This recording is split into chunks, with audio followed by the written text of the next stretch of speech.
அரசாங்கத்தால் இந்த தேயிலை தோட்டங்களில் வந்து வேலை செய்கிறவங்களோட சம்பளத்தில் வந்து ஒரு சின்ன அமௌண்ட்டை வந்து கூட்டினாங்க. அது எங்கள் எல்லாத்துக்கும் வந்து தெரியும். அவங்க படுற கஷ்டத்துக்கும் தியாகத்துக்கும் அவங்க செய்கிற வேலைக்கும் வந்து அது ஒரு சம்பளமே இல்லை சொல்லப்போனால். ஏதோ அரசாங்கம் வந்து ஒரு முதற்கட்டமாக ஒரு வேலையை வந்து செஞ்சாங்க. நாங்களும் அதுக்கு வந்து நன்றியை வந்து தெரிவித்தோம். ஆனால் நிறைய பேருக்கு வந்து இந்த விஷயம் இன்னும் வந்து பொறுக்குதில்லை. பார்லிமெண்ட்டில் வந்து கேள்வி வந்து எழுப்புறாங்க. இது வந்து மக்கள்கிட்ட வந்து வரி பணமாம். இந்த மக்கள்கிட்ட வரி பணத்தை வந்து எப்படி நீங்கள் வந்து பார்லிமெண்ட்டில் போட்டு சமர்ப்பிக்காமல் ஒரு விவாதத்தை வந்து செய்யாமல் எப்படி நீங்கள் அவங்களுக்கு வந்து அதிகரித்து கொடுப்பீங்க, அது இதுன்னு சொல்லி பல இடத்துல பல பேர் வந்து கேள்விகளை வந்து எழுப்புறாங்க. அப்போ நான் அவர்கள்ட்ட பேர்களை வந்து குறிப்பிட்டு நான் வந்து சொல்ல வந்து விரும்பலை. இப்போ நான் வந்து பொதுவான ஒரு விஷயம் ஒன்று வந்து கேட்குறேன்.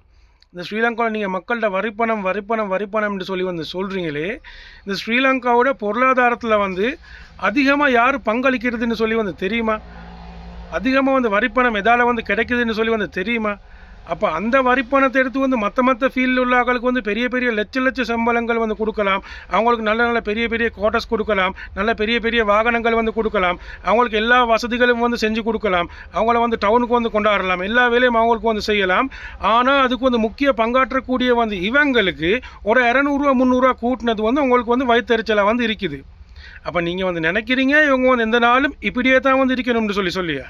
இந்த உலகத்திலே வந்து 1 கிலோகிராம் தேயிலை வந்து அதிகமான விலைக்கு வந்து விற்கப்பட்டுச்சுன்னு சொல்லி சொன்னால் வந்து அது இந்த ஸ்ரீலங்காவில் இந்த மலையகத்தில் வந்து பறிக்கப்பட்ட தேயிலையை தான் வந்து $860. எப்படி? 2,52,000 ரூபா ஸ்ரீலங்கா சல்லிக்கு அந்த தேயிலையை வந்து 1 கிலோ தேயிலையை வந்து விற்றிருக்கிறாங்க. அப்போ அது மாதிரி எத்தனை லட்சம் கிலோ வந்து ஸ்ரீலங்காவிலேருந்து வெளிநாட்டுக்கு வந்து எக்ஸ்போர்ட் செய்யப்படுது. அப்போ அதால் வந்து எத்தனை பில்லியன் சல்லி வந்து சம்பாதிக்கிறாங்களா வந்து இருக்கும். இதெல்லாம் வந்து எங்களுக்கு வந்து தெரியாது. அந்த தேயிலை கூட வந்து கின்னஸ் வேர்ல்ட் ரெக்கார்டால் வந்து வர போயிட்டு பிபிசியில் சொல்ல போயிட்டு தான் வந்து மக்களுக்கும் எல்லாருக்கும் வந்து தெரியும் இந்த விலைக்கு வந்து விற்றிருக்கிறாங்கன்னு சொல்லி. அதை கூட எங்களுக்கு எல்லாம் வந்து மறைச்சிடுவாங்க. அதில் என்னென்ன லாபம் வருது, என்ன வந்து நடக்குதுன்னு சொல்லி. அப்போ இதெல்லாம் வந்து இதெல்லாம் வந்து எல்லாரும் வந்து சம்பாதிக்கிறான். ஆனால் இவங்களுக்கு இந்த 100-200 ரூபா கூட்டினே தான் வந்து உங்களுக்கு வந்து எரியுது, வலிக்குது, எல்லாமே வந்து நடக்குது அப்படின்னு சொல்லி சொன்னால் வந்து காரணம் இதுக்கு வேறு யாரும் இல்லை, நாங்களும் தான் வந்து காரணம். இந்த வந்து மலையகத்தில் ஏதாவது ஒரு எஸ்டேட்டில் ஏதாவது ஒரு பிரச்சனைன்னு சொல்லி சொன்னால் வந்து அவங்களுக்கு தானடா பிரச்சனை, நமக்கு இல்லையடா அப்படின்னு சொல்லி விட்டுட்டு வந்து இருக்கிறது. இனியும் அது வானம். முதல்ல நாங்கள் வந்து ஒத்துமையாக இருக்கணும். ஒரு எஸ்டேட்டில் வந்து பிரச்சனையா அது எல்லாருக்குமான ஒரு பிரச்சனை, ஒரு தோட்டத்தில் ஒரு பிரச்சனை அது எல்லாருக்குமான பிரச்சனை. அப்படி வந்து மக்கள் எல்லாரும் வந்து முன்னுக்கு ஆகணும், எல்லாம் வந்து ஒற்றுமையாகணும். அது வந்து எல்லா இடத்துலையும் வந்து வரணும். அப்போ மற்ற நாடுகளில் சைனாவில் அங்கே இங்கெல்லாம் வந்து இந்த தேயிலை பறிக்கிறவங்க இந்த வேலை செய்கிறவங்களுக்கு வந்து அப்படி கவனிக்கிறாங்க. சம்பளம் வந்து நெருப்பு மாறி அந்த தொழிலை விட்டுட்டு இன்னொரு தொழிலுக்கு வந்து போகிறதுக்கு யாரும் வந்து மனசு வராது. அந்த அளவுக்கு சம்பளம் சம்பாதிக்கிற மாதிரி மக்களுக்கும் அது மாதிரி வந்து கொடுக்குறான். வீடு வசதி வேணுமா, கார் வாகனம் வேணுமா, அது வேணுமா, இது வேணுமா. அப்போ மற்ற மக்களும் அந்த வேலையை செய்கிறதுக்கு வந்து போட்டி போட்டுறாங்க. அந்த அளவுக்கு இதாக இருக்குது.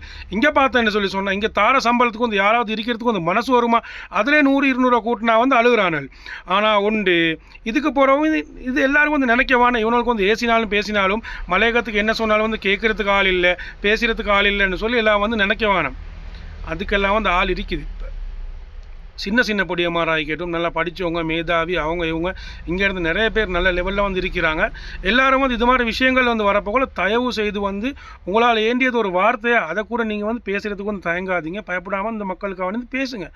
அப்போ தான் வந்து எங்களுக்குள்ளுக்கு ஒரு ஒற்றுமை உண்டு, ஒரு யூனிட்டி உண்டு, எல்லாம் வந்து உண்டாகும். நாங்கள் வந்து ஒரு காலத்தில் வந்து நல்லா வந்து இன்னும் அடுத்த ஜென்ரேஷன் வந்து இப்படியே வந்து லயத்திலேயும் அங்கேயும் இங்கேயும் வந்து இருக்காமல் ஒரு நல்ல ஒரு கம்பீரமான நல்ல கட்ஸ் உள்ள நல்ல ஒரு லெவலில் வந்து இருக்கலாம். நாங்கள் இருக்கணும், இருப்போம்.